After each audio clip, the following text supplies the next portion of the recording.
Hey there, welcome to the TWE podcast, the podcast where we talk about all things related to horse training, horse keeping, and being better horse people for our horses. I hope you enjoy this episode today, and if you'd like to share your thoughts with me or have suggestions for future podcast episodes, please feel free to reach out to me through social media or the TWE website, thewillingequine.com. On my website, you can also find a ton of great information about horse training and keeping in general, as well as check out the TWE services and just learn more about us. Also, we have courses and memberships that you could sign up for. Before you do that, though, I would love for you to listen to this episode, and I hope it inspires you in a positive way today.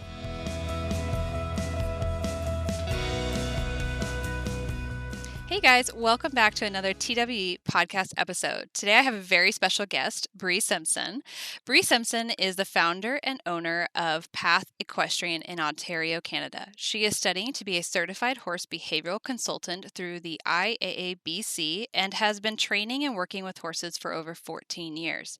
She has dedicated her last 4 years of researching and studying equine behavior, positive reinforcement training, the learning theory, and equine enrichment. Brie is extremely passionate about improving the day-to-day life and basic handling of horses and wants to help advance the equine world into using more compassionate and humane science-based methods of training. So without further ado, Brie, would you mind introducing yourself and telling us a little bit more about yourself and what you do and where you're located and all the stuff that makes you? Yeah, absolutely. I'm located in Kitchener, Ontario, if that kind of narrow things down for people. Um, I would say that I'm an equine behavioralist. I don't like saying that until I have my certification, but that's kind of been what the last 4 years of my life have been building up towards being. I spent a lot of the last, I want to say, year or so really narrowing in on positive reinforcement training, taking courses, and kind of figuring out my own methods with positive reinforcement training, adding in kind of the ethology, enrichment, and all that stuff through it. But the last year has been like really bogged down on that, and yeah, that's pretty much it. I have 3 horses right now. Two of them are rescues, and they've kind of been my projects, and kind of doing a full restart on one of them with positive reinforcement. So that's been a bit of a journey for the last 6 months, but it's been great. Awesome. Thank you so much. Well, we were talking about, I don't know how we even got started talking. We were talking on Instagram. I love getting into deep conversations on Instagram with different people that I love watching their training and I respect as trainers and just have so many creative ideas to share with everybody. And somehow we got started talking about this idea of pure positive reinforcement and how it can really trip people up and and make them feel like either they don't even want to give it a start because it's all or nothing, like it appears to be that way, or they kind of stumble throughout the process and then give it up eventually because it's too hard because there's no real grace for their learning process and just kind of that whole, I don't know, there's just this sense, this feeling behind it. And I know you have a lot to say about it, and I have a lot to say about it. And so we really wanted to get on here and have a recorded conversation about this and hoping that it will help my listeners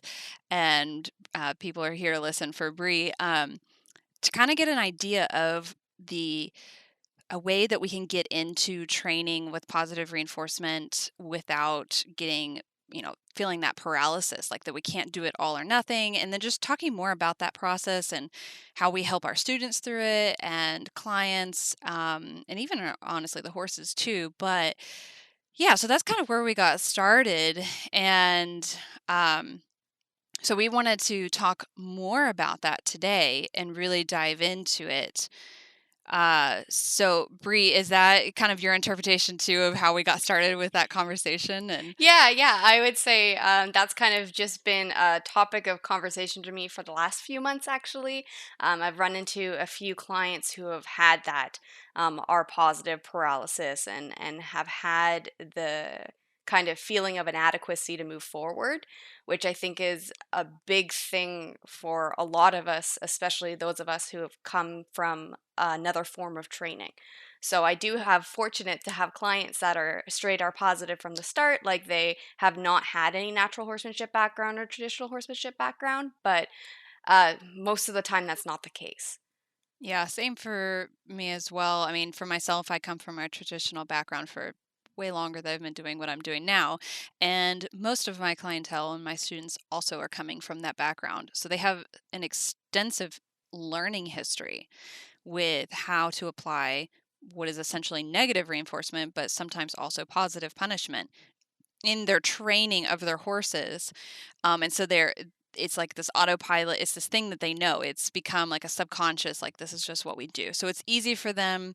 It makes sense. They can create training plans with that in mind, and it's their go-to. And then now they're trying to learn something new, and all of a sudden it's just feels so overwhelming and even bordering on impossible, with a lot of roadblocks and ups and downs and all of that because they're having to really start. I mean, this learning something new requires them to kind of start back and think things through fresh in a fresh sense and relearn in a couple things. I mean, they're still maintaining all of their old learning history. They don't that doesn't go away, but it's like, okay, we're going to look at the same situation with the same horse and how would we do it now with positive reinforcement versus negative reinforcement.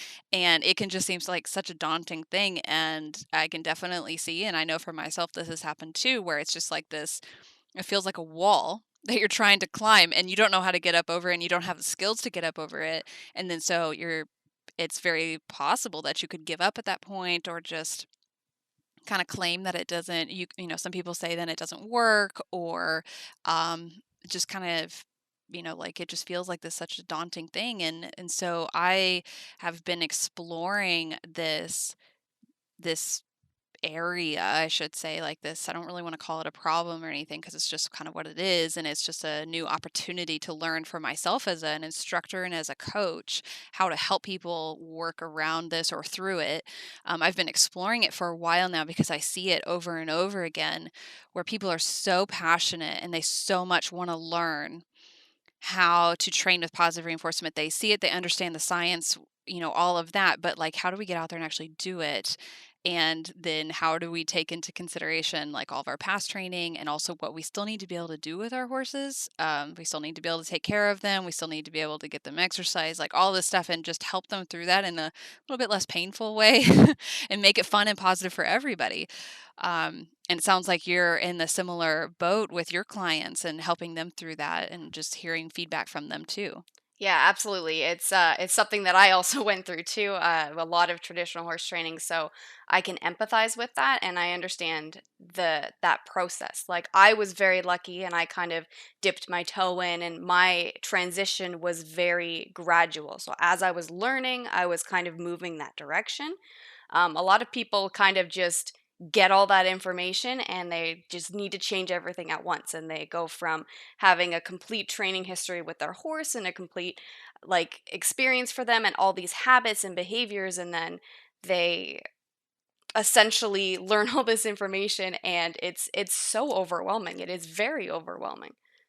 I mean, and that's what the similar path to what I took too, is I dipped a toe in and kept building and building from there. Initially, what I was doing, I look back and I was very much still what I would kind of call like negative reinforcement with the cherry on top. Like I was just, or cookie on top. Like I was doing everything I was doing before, but Just with just, food. yeah, yeah, just clicking and adding a little food, which got me into everything. And it is Yeah, great. It was a great start, but there was definitely some fallout. And I talk about that in other podcast episodes, but it can be hard. I see a lot of people cold turkey kind of go into this because they see the benefits of it, they see it, they want it, they understand the science, and now I really see understand why they do that, but it can be so it's a um lot of practical skills.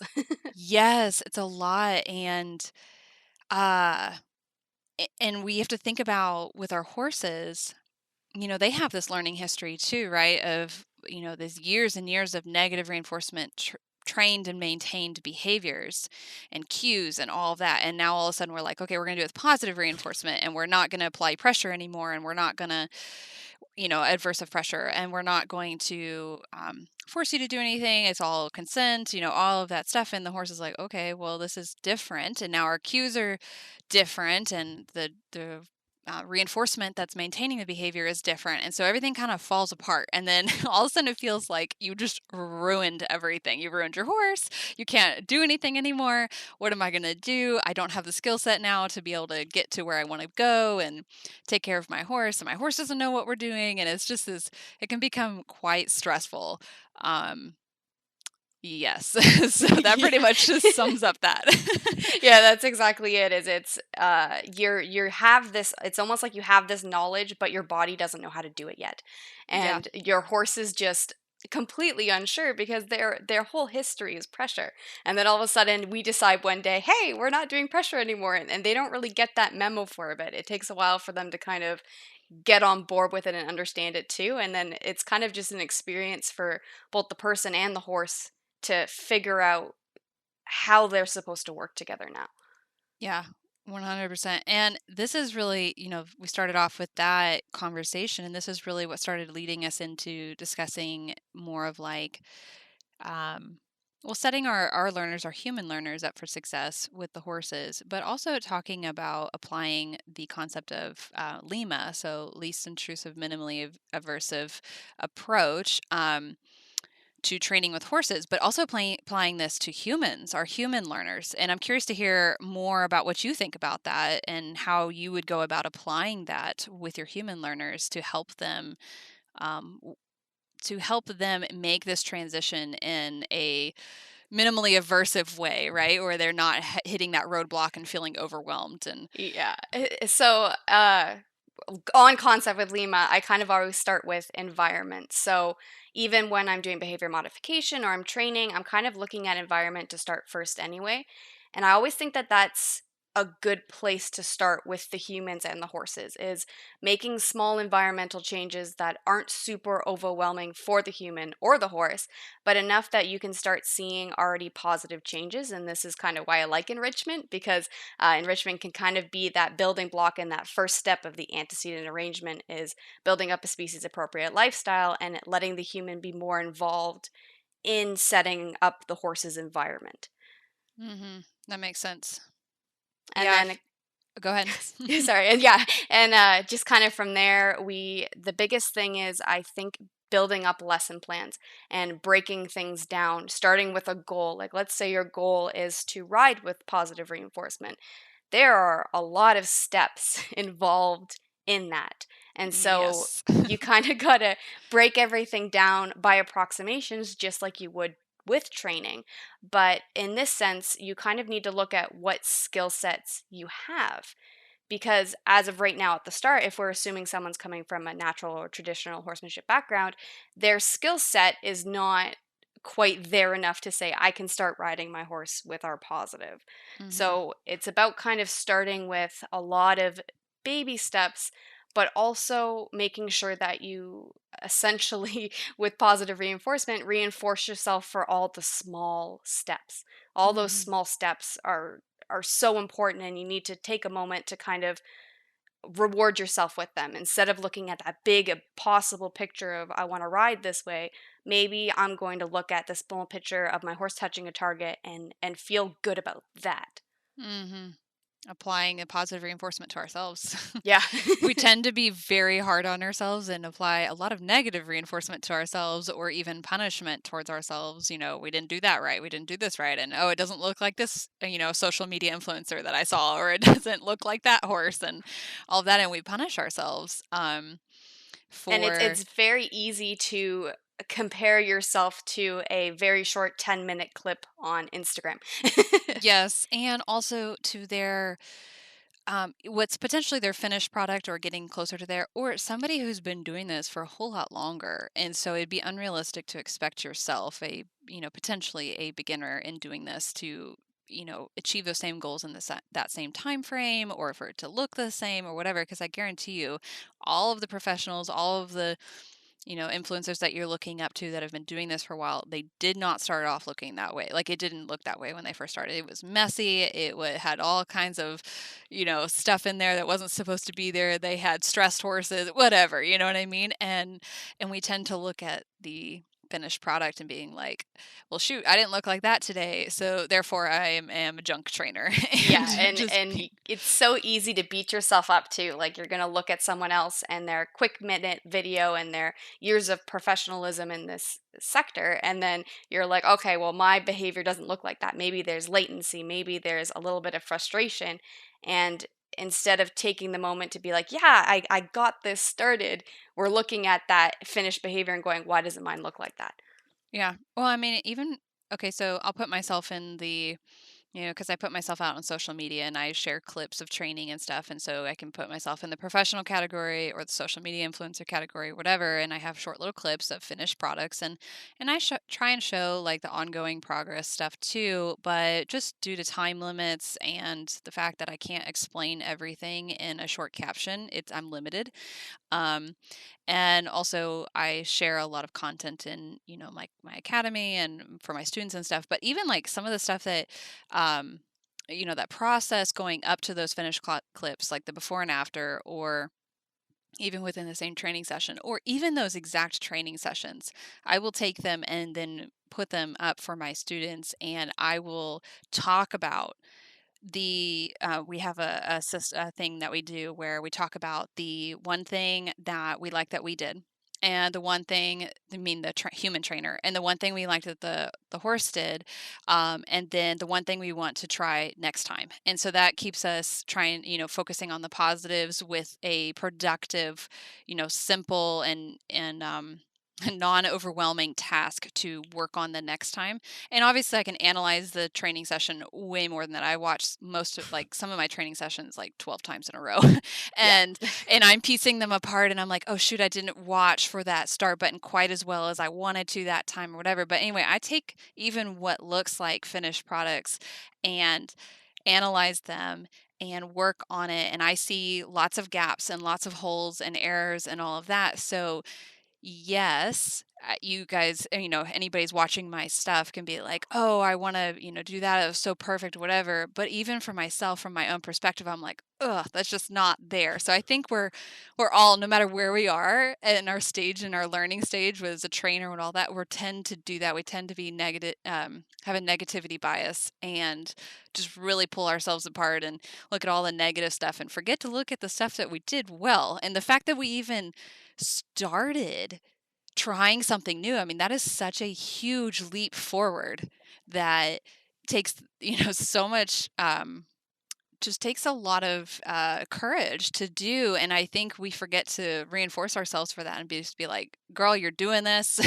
You're amazing. Like, yes, it wasn't perfect today, but we are a step closer. Like, we are getting there. Exactly. Yeah, it's having that kind of those small steps that you're proud of to get to that end goal, and they're so important to recognize and should not beat yourself over for things and kind of make sure that you're being positive because it's easy to be positive when I'm talking to clients, but then and they send me videos and I'm like, "Ah, yeah, that's awesome. That's great." And then sometimes I get to my stuff and I'm like, "Okay, well, this and this." Yep.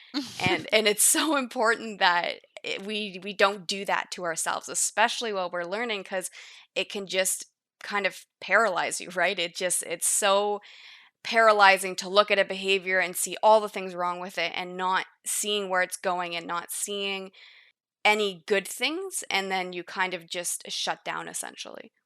I found for myself, and I see this in my students too, the more negative they are towards their own progress and what they're doing, um, or not even, they don't even, may not even be like, they could be talking in a really positive tone or whatever, but they're just like, yeah, I didn't do this here, or look at that time, that part of the video there. And they just have this long, long list of all the things they didn't do right, right? And things they want to change for next time. It can feel overwhelming then to go into your next training session with that list of all the things you need to do better. And then you add more the next time. And then it just keeps Yep. rolling, right? It It just piles keeps, up. yes. And then guess what? You're going to start finding yourself doing? Not going out to train because Yep. you can't do it right. You have made it impossible for yourself to access reinforcement. And you're just like, this is not fun anymore. It's not reinforcing for me anymore. I can't do right. And Yeah, it becomes um, stressful. It becomes yeah, an aversive experience for us. yes, and this we don't want it to be that way for ourselves, you and I, and also for our students, and it doesn't seem like it's a mutually beneficial situation if the horse is getting all the positive reinforcement and we're not giving ourselves any either. So we have to be careful Yeah, doing that.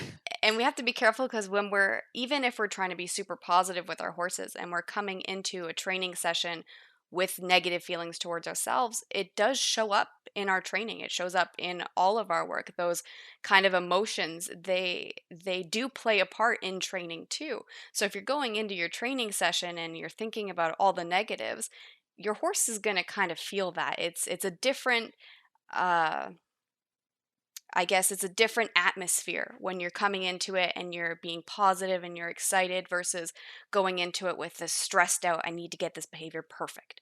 Yeah, and one thing I find people doing when myself included, I'm really bad about this, when they've got that long list and they're feeling a little bit stressed about, getting it right or whatever, they tend to hold their breath, which then affects the nervous it affects Yes. the nervous system, and then the horses feel that, and their nervous system responds to that, and it's Yeah. just like everything starts spiraling out of control, and then we wonder why our sessions are going so poorly.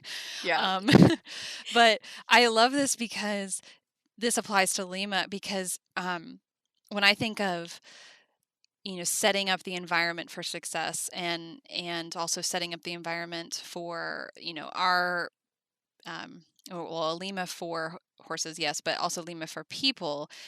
I look at the environment aspect of it.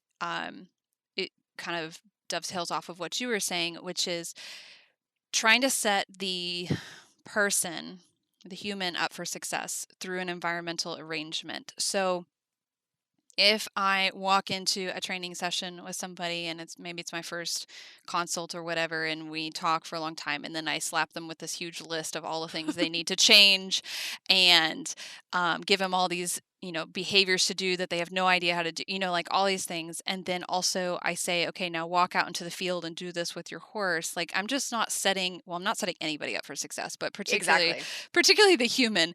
Yep. um, and so I like to, well, so this rolls over into like creating a training plan and a shaping plan for the humans. And we can do this for ourselves. I do this for myself. I do it for my students. I encourage people to do this, which is to create approximations for yourself. So try not to go in like we're going to do positive reinforcement now, and now I'm going to ride at liberty with tackless and lead my horse completely at liberty, and we're going to do everything cooperative care. Like we're going all in tomorrow, right? And I've never done this before. I wouldn't expect a horse to do that, and I'm certainly not going to, that also translates to the people too. Like I can't expect myself or anybody to do that. So instead, I like to say, okay, let's just pick one thing. Let's pick one thing and let's set the horse up for success to get it quickly. Let's set you up for success to get it quickly. And let's get a win for both of you guys really quickly. And then we can build from there. Yep. And that gives you the instant positive reinforcement, the human, and gives the horse the positive reinforcement and sets everybody up for success and really just sets the stage, sets the antecedents. Exactly. And you get that behavior momentum rolling too, right? Like Yes. that constant that win and the win after win, even though they're small wins, they kind of build this big snowball of like this nice picture when you kind of build it up that way.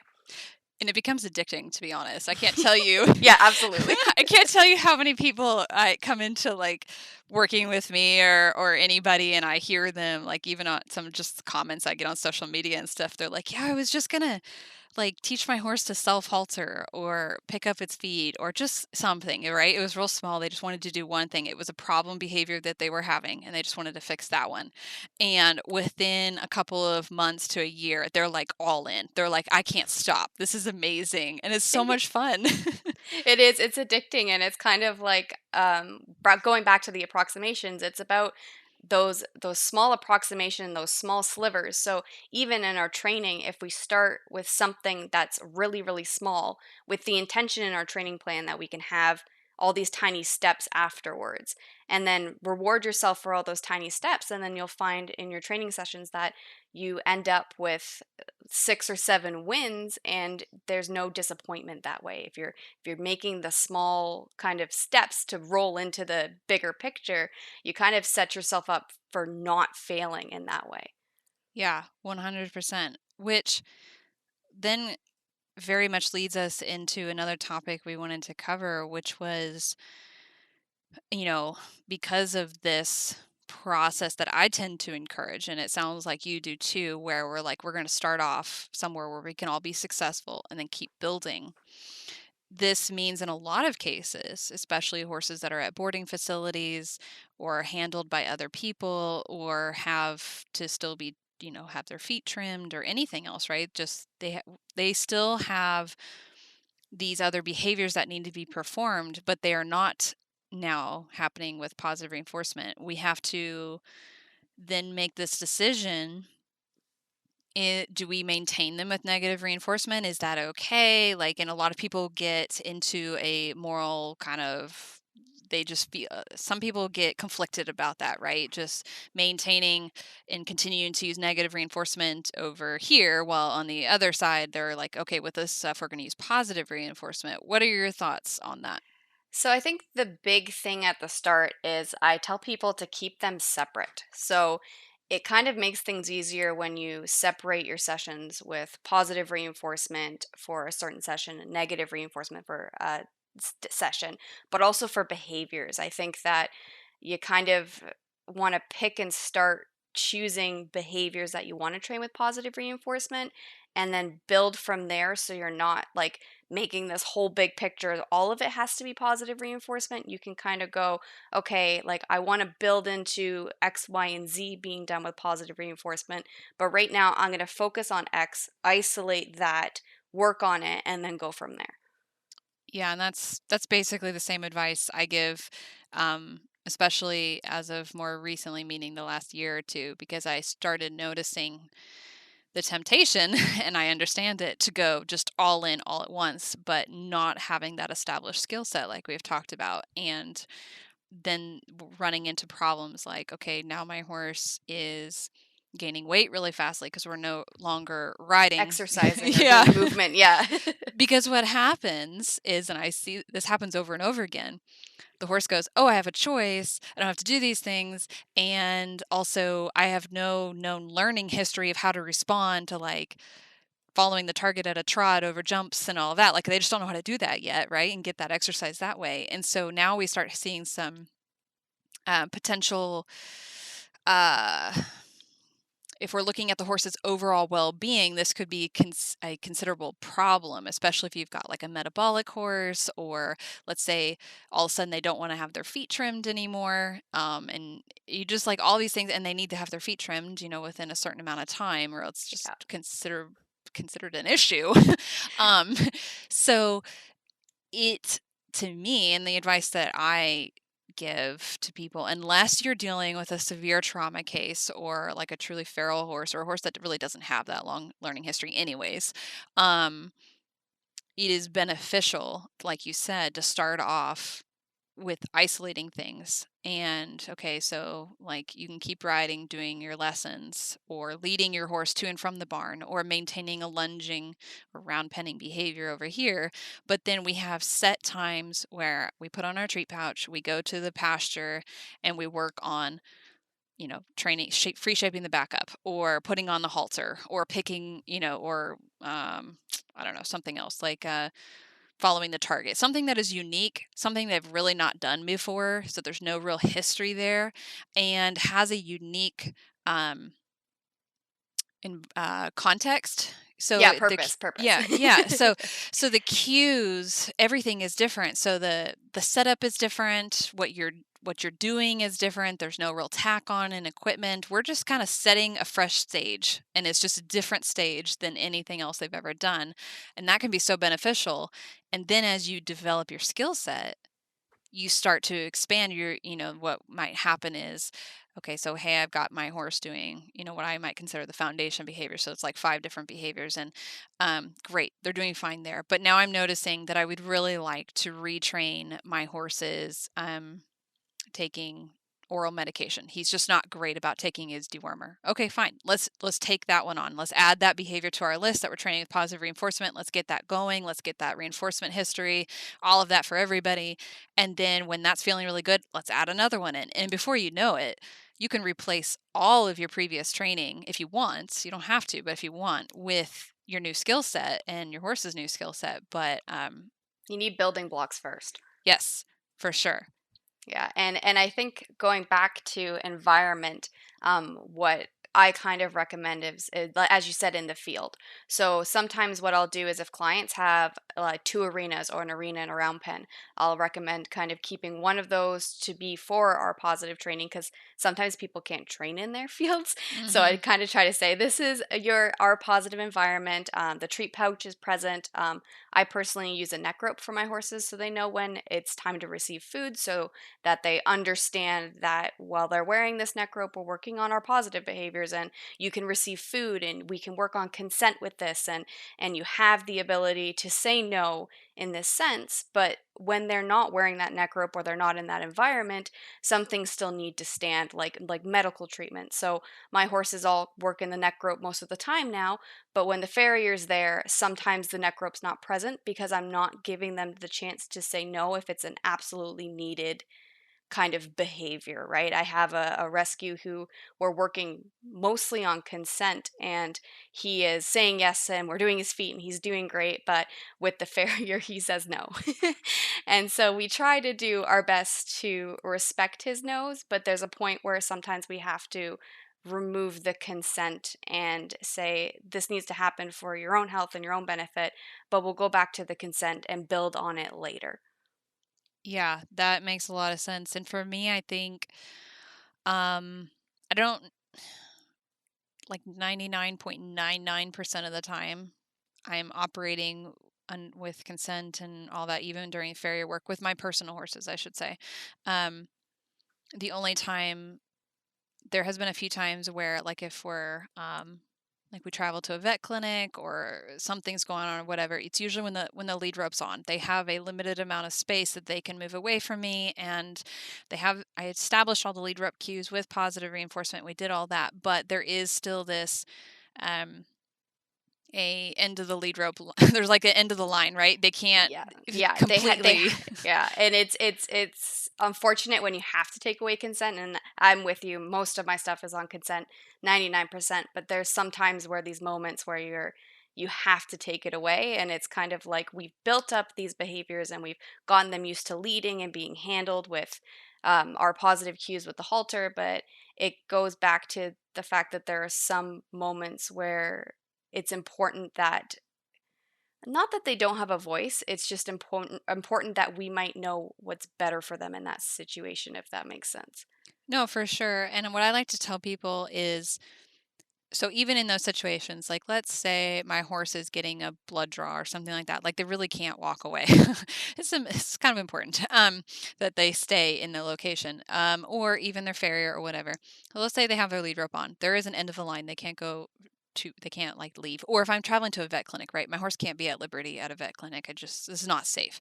Um, so we do as best as we can, right? We just maximize their positive experiences. We establish the cues. We work on it. We work on it. We work on it. But, you know, an unfortunate, thing happens and they're not really wanting to be there, whatever. I just do the best I can to help them stick through the situation and make it as positive as possible. We might be what I call open bar feeding. So I I was might just just about to yeah. say, yeah, it's in those situations I'm like, you can have all the food in Yeah. your pouch. Like, I'm so sorry I'm taking this away from you. Yeah. You're so good. Here's food. And you try to be like, make it as good as you can. And they're very, very like 1% of the time it happens. But I think that if we take that thought and that idea to us building up and learning, it's kind of the same thing. Yeah, and we build up that positive piggy bank, like a piggy bank of positive experiences, and our horses are so willing to, at that point, be like, okay, I trust you, human. I will deal with this crap for. That's exactly, yeah, yeah. With the farrier, for the one guy, he was done. They would actually sedate him and put him down to do his feet. Oh my gosh. Yeah, he came from a really, really rough background, so Jeez. he's very, very sensitive about his feet. So with the farrier, while she's there, he's doing targeting, so he's keeping his mind busy while he's getting his feet done. Hmm. So I'm not really making it a aversive experience, and I'm not really like it's not a really bad experience. It's just like you need to stay within these boundaries here, but you get to do your favorite behavior, which for him is targeting. That's like the best thing in the world for him. So for him, it's like, yeah, we're making this small section. You got to stay here, and this lady's gonna be handling your feet very gently, and we're going very slow. And she's there for like an hour and a half. She's amazing, but you're gonna touch the target here. But I can't have you leave this space. Yeah. And those are situations that come up, and I think through just the nature of what social media is, and even books or videos or even online courses, it's a limited amount of information, even if it's a very thorough, whatever post or course or whatever. And it's also a limited view into everyday interaction with horses that are trained this way or people that are training this way. And so I think there's this false perception of a false perception of like that we're really going into this like pure R plus, and like if our horse says no, then even when it's whatever, a serious situation comes up, and we will be unwilling to say like, okay, horse, you got to stay here or whatever. Like there's this ideal, um I, I don't know how exactly. Behind being entirely in positive, right? Yes. It's this kind of perfect picture that we get into, that we're like everything needs to be our positive, which is a good goal, Yeah. but it's not the be all to end all. It's a goal, and you should strive towards being non-intimidation, no fear, no force, and that's kind of your goal, but it can't bog down everything else. Yeah, and it can't, this goal that you're working towards, this ideal, this image, whatever, it can't be such a impossible, or I should say it this way. It can appear so impossible, especially if you're all the way at the beginning stages. You're just like, how would I ever get to that point, right? Um, with positive reinforcement, when the horse right now that I'm working with, like, I this happens sometimes where a horse that does have, negative associations with people or training or whatever, they realize they can say no, and it's just like, oh, I'm just going to say no 100% of the time. And Yeah. that when you're starting off there, it can become so overwhelming and impossible seeming to get to this goal, so that we never even we give up, or we try for a little while and it's just like, this is not working, or It's an impossible goal at the start, right? With your you got to think of what your current skill sets are. yeah. And at the start, your current skill set is not that pure positive, right? And I think that even many of the professionals with their abundance of skill sets, there's still moments where it's not always entirely possible. Yeah, absolutely. And I will tell you, from sitting in conferences and courses and lectures and all of that with the top of the, kind of food chain of the more force-free positive reinforcement, all of that, the behaviorists at the top, they will tell you, and I find this is definitely a mark of somebody who's been around for a while, that the idea of pure positive and it being 100% positive reinforcement all the time is impossible. Like, it's just not going to happen. The Yeah. goal is to work towards it and to help. And really, ultimately, we're just trying to get a, and now this is more of an emotional positive versus a behavioral technical positive, but like a positive relationship with our horses where they want to engage with us, where they want to do the things we're asking them to do, and they are able to choose to cooperate, and they're able to make decisions and have choice and control in the learning environment. But that doesn't mean that they never experience negative reinforcement or positive punishment or negative punishment. It just means that we are building our skill set as trainers to actively work towards this goal that we have, but we're not beating ourselves up, or I should say we're trying not to. We're working towards that. Not beating ourselves up or holding ourselves to such this like impossible standard that it becomes such an aversive experience, kind of tying back to where we were talking about in the beginning, of where we just don't even enjoy horse training anymore because we have this idea in our head that we're just not able to meet because we're human and we don't live in a vacuum and we can't train in a vacuum, and our horses are different beings every day. They have, you know, there's a 24-hour day and we're with them for maybe 1 or 2 hours of those days if we're lucky, and they have a whole rest of their life that they're experiencing. And so we get a new horse every day with different experiences, and then they have a long learning history that they're bringing to the table, and so do we. And for the same thing on the flip side, our horses are getting us after 23 hours of a different day without them, you know what I mean? And so it fluctuates and it comes and goes, and we have to think about just working forwards, but not like getting ourselves stuck on this ideal that is impossible to meet. Yeah, it's just that standard that's it's so hard to get to. And I mean, I at the start was like that. I said, well, I don't want to ever take away my horse's consent, but at the end of the day, there are moments where it does have to happen. And I tell my clients that we're striving towards getting as many behaviors as we can on consent. I'm not riding without consent because that's not necessary.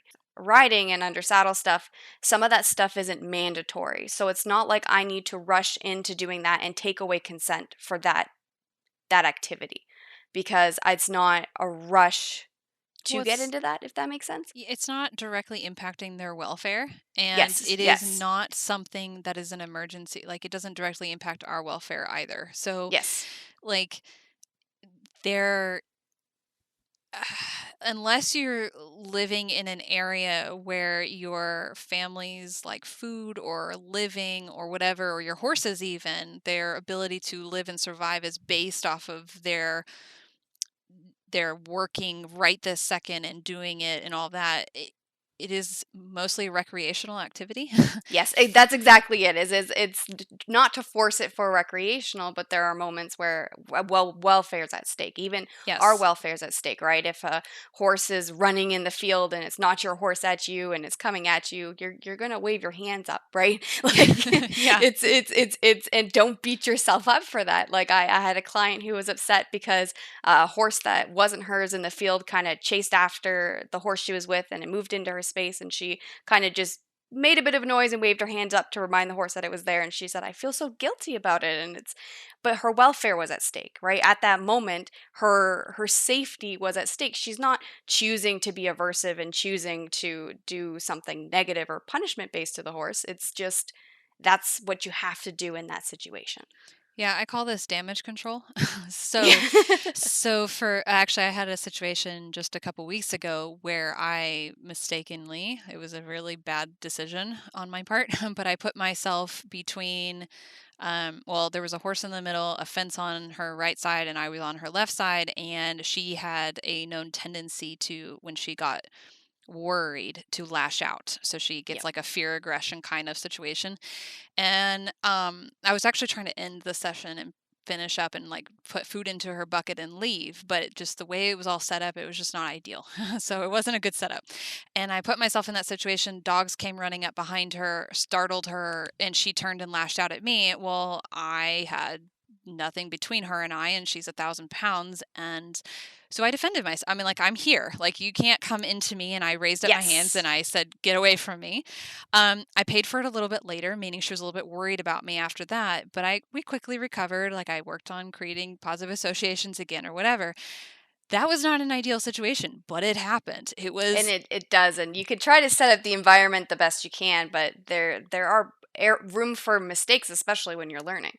yes, absolutely. And, 2, 3, 4 years ago, whatever, I made those mistakes a whole lot more than I do now. Like, I was actually really surprised at myself that that happened, but hey, it happened. And I forgive myself. I moved on. It just is what it is. It was a learning opportunity for me, and thankfully I'm safe. The horse is safe. We've recovered. We're good. Um, but it's that was not, I guess what I try and tell people is there is a difference between an intentional training process and a training Yes. shaping plan and all that and damage control. Yes, absolutely. That's exactly it. Is that you want your intentional training to be like following the Lima principles and being positive before anything, but there are moments where you can't. Yes. And so what do you tell your clients? So let's go back to like our beginning days and, the people, when we work with people that are in their beginning days and learning and super excited, but like ourselves, have this long history of negative reinforcement training. And so they have this plan to go into the training session using a LIMA approach. So we're going to use positive reinforcement, we got our shaping plan, our training plan, and let's say we're doing something like teaching the horse to back up, or I don't know, something that is commonly used with traditional training, and the horse is kind of sluggish about going back or just whatever, and we get a little frustrated and we apply some pressure. We're like, just back up, please. Oh my gosh, just do it. What do you usually tell your clients um, about how to help themselves through that process and just setting themselves up for success and using Lima basically to look at the situation and set up the future training plan for both of them?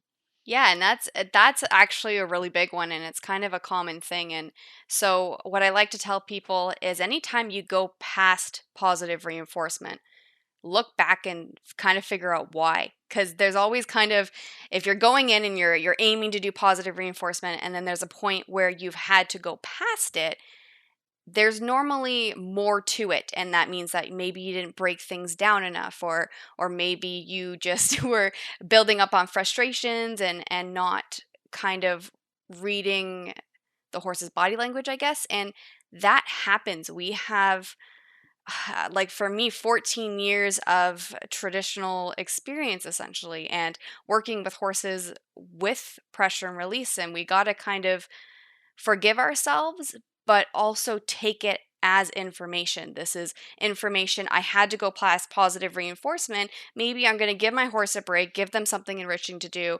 and think about why we had to move in pressure and how we could avoid doing it in that way.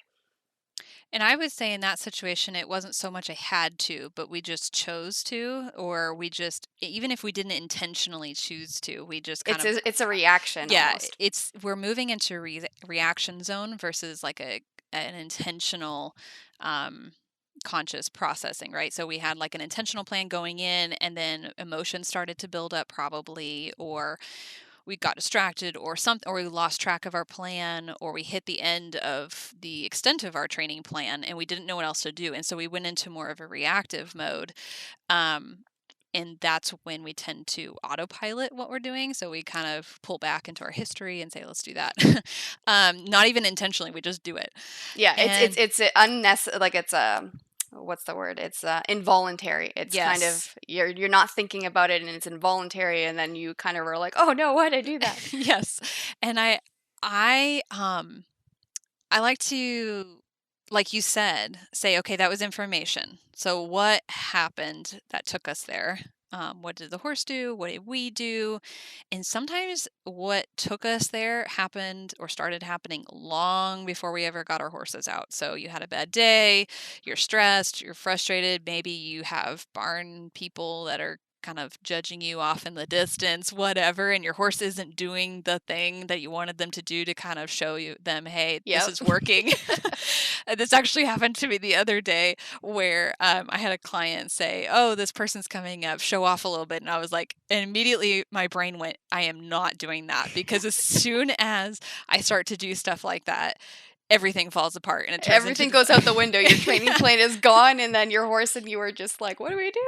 So I literally stopped everything and ended the session right then, because I was like, nope, as soon as I get into that zone, we're in a dangerous place. Like, And you get in that headspace right away, right? It's like a complete like your just brain switches over, and you're like, okay, this is not a good place for me to be training from, so I need to yeah, end here. yeah, and especially when you're doing something new, and this is what's so important to remember. A lot of what we do from past learning history with traditional training, negative reinforcement training, is at such a like I don't know if subconscious is the right word, but it's such a lower processing as far as we just do it, right? We just do it on autopilot, kind of like I mentioned. When I wanted a horse to back up, I just backed him up. When I wanted them to go forward, I just put my leg on. Like it was just autopilot. And then you are learning something new, and it's so much in the forefront of your brain, and it's really taking up a lot of processing, a lot of active thinking and participation, and there's really no room to do anything else, right? So you got to pay attention to your horse, especially if you're also at the same time learning about like stress, behavior stuff from the horses and learning their body language in a new way, which a lot of my students when they first start with me are, they didn't realize that a horse shaking their head or turning their head away could be a sign that they're getting overwhelmed or whatever it is. It's a lot. It's a It's a lot. lot. And so you take that and you take the new thing that you're doing that you've never done before, and then it's just right in the front of your brain, and it's taking so much thought process. And then just one little other thing enters that would have been a no big of a deal before is now a huge deal because you don't have enough, you know, thinking power to be able to process all of that at the same time and still do it, the way you want to. So I think Yes. that keeping that in mind can really give us a lot of grace for ourselves and also help us set ourselves up for success. I mean, try not to go do, train a new behavior for yourself and for your horse in the busiest time of the day after you've had a stressful day at work and it's about to thunder outside. Like it's just not the right time. Yeah, and Um, that's about environmental arrangement, right? yeah. Antecedent arrangement. That's our first step is making sure that we're going into a training environment that's setting everyone up for success. I feel like we're just like keep going back to the very top of the Yeah, LIMA. the leave us back we're, to the environment. we're just gonna stick up here. Isn't that the thing with all like positive reinforcement training though? I feel like I tell people this all the time. Like most of what I do, and I do consultations and Yep. stuff, is just environment arrangement. I Oh, mean, it's unbelievable how much little training I do in these situations. Like I go and they're like, "Oh, this is the behavior that needs to be worked on," and then it's like 2 pages of environmental changes and no training involved, right? And yeah. it's funny. I always make the joke, and I said that like I don't get to train as much as I'd like to because I spend so much time working with the antecedent and the environmental arrangements, right? Yes, 100,000,000%. That is exactly how I feel too. And some of it is, when we talk about environmental arrangements. So, for those of you that aren't familiar with LIMA, which first of all, I recommend you go look it up, especially on IABC's website. They have a great explanation of it all and with little infographics and stuff. But um, and oh, sorry, the humane hierarchy is really, we're talking mostly, it's like a combination. When I refer to LIMA, I'm also referring to like the humane hierarchy. So I apply it all at the Yeah, same yeah, time. exactly same. We should have said that in the beginning, but we didn't. That's okay. Yeah. So we're looking at when we're talking about environmental arrangement, this could be everything from like the horse's diet to whether they have companions or not, whether the barn is stressful, how you're showing up. So you're part of the environment. So if you show up stressed and angry, that's part of the environment for your horse. And we can also be talking about like literally like where is a fence post, or a fence line. I use fence lines during certain parts of my training set up a certain way to train certain behaviors. So that could be part of the antecedents, the setup. Um, whether your horse is getting enough turnout, just like all of this stuff that this just lays the foundation For for everything. for everything. Is the answer to life's problems. Is environment. This environment is so true. And then how we respond to that environment is essentially the training part. That's where the training comes in, is teaching people to respond to the environment a certain way, or the horses. And but so much can be repaired through just modifying the environment. And the other thing I tell people is, if I just come in here and start teaching you how to teach following the target or backing up or how to ride your horse or whatever, and I skip over the whole foundation part, we're just building it on sand, right? We're building your house on Yeah. sand. Yeah, you're I like using it as you're teaching someone the recipe without the ingredients. And then when they Yes. go to cook it again, they're like, "Oh, I don't know how to cook this." Well, and yeah, and so, because there's only so much training can do if you have a horse that is just miserably in pain, right? Like I Oh, can, absolutely. Like you don't want to one rule is you don't want to train off of pain. Like yeah, any behavior modification, any kind of training, the first question is has your horse seen a vet for this problem? yeah, Right? That's I'm not a vet, but that's the first step, right? Is to make sure that the horse is welfare is in order before we even begin to start training. And it's the same with humans. We need to yep. make sure that our welfare is in order before we look towards training an animal. Yes, and going into the human side of things, I mean, are you getting enough sleep? Are you eating well? I'm so terrible at this, by the way. Like, I'm just putting this out there. This is me being transparent. Half the days I don't eat enough, or the other half the other days I'm like just eating everything in sight, and like I definitely don't get enough sleep, and I'm always stressed. There's no routine. We want routine in our horses, and then us as humans don't have a routine, and we're like, why is things not going well? We're so good at taking care of our horses, and then when it comes to us, we're like, whatever. So we'll just take care of it, which is something as I'm getting wise and old in my years, I am getting a lot better at and realizing that to be an effective trainer and to be an effective horsemanship coach and all of that, I really do need to take care of myself. And I, especially my mare, my young mare River, she encourages me very strongly to bring my Yeah. best self to the Yeah, and training. it's the same with my one rescue. It's like if I am even remotely negative, he's like looking at me with wide eyes. Like I go to Oh, get him from the field and he's like, I'm not sure today. And I've never really used pressure with him. So it's funny because I'll go and work with some other horses and kind of get back to him when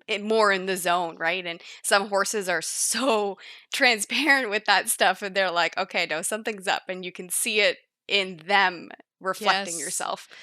That's how Tiger, my late mare, used to be more of like she could, if I was at all stressed or had an agenda of any kind, she would just like look at me and I was like, okay, I got Yep. it. Yeah, yeah, that's exactly it. Whereas where I find that Paleface, the one main horse I work with, he's a little more lenient and we're kind of able to like be a little more fluid, I guess. But with Hmm. Asher, it's like I gotta go and I had to have like a very clear training plan, and we need to have a really solid outline, and Yes. I need to be in the perfect mood in order for us to execute all this stuff. Yes. And that's quite a few of my horses are more go with the flow, we'll say. Yeah.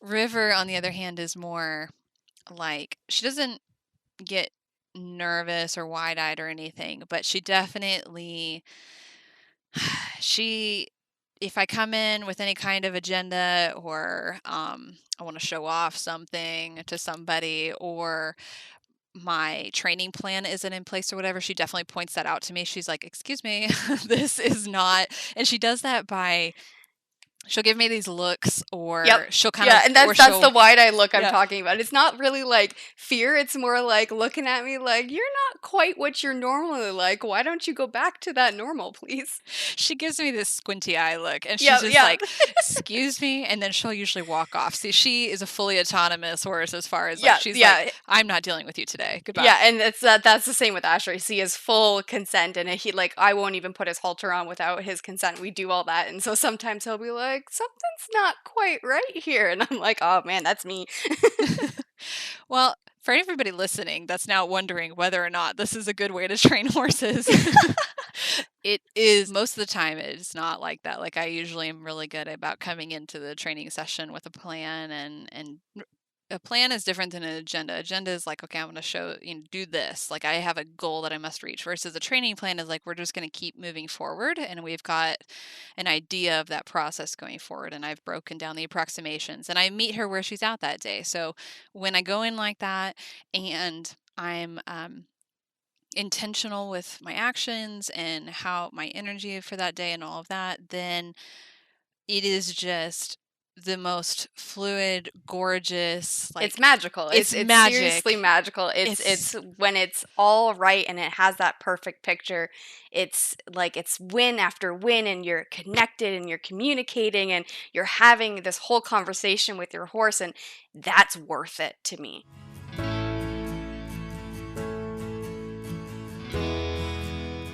Thanks so much for listening. If you'd like to find out more, head to my website, thewillingequine.com. I'm also on a lot of different social media platforms, Instagram, YouTube, Facebook, so check those out.